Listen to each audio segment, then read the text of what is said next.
ज्यांना कुणीच नाही अशा महिला सुद्धा आता या योजनेमध्ये येतात. मला तुम्हाला एकच सांगायचं, कुणाला उत्तर द्यायच्या भानगडीत तुम्ही पडू नका. त्याच्यासाठी ही पुरेशी आलं का लक्षात? तुम्ही फक्त जय माता दी, तुम्ही फक्त घराघरामध्ये जाऊन आपण काय काम केलंय आणि आपण काय काम करणार आहोत याच्या पलीकडे काही बोलू नका. आलं का लक्षात? हो. आता जी सुरेखा बोलली ते खरंच आहे. मी पण जे कॉन्फिडन्स ते सांगितलं किंवा तिने जे सांगितलं की आपण निवडून येणारच वृंदा, ते कोणाच्या तुमच्या सगळ्यांच्या जीवावर. राईट. आणि म्हणून घरोघरी मुंग्यांसारखं फिरा. खरंय. आणि मी तर नेहमी सगळ्यांना सांगते, बाबांच्या नादी लागूच नका, बाईच्या नादी लागा. कारण घरामध्ये सगळ्यात हुशार कोण, तर ती घरची बाई, ती लक्ष्मी.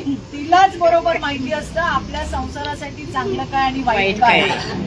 बरोबर. जरी नवरा नेता असला तर तो घराच्या बाहेरचा नेता आहे, घरातला नेता आपण आहे.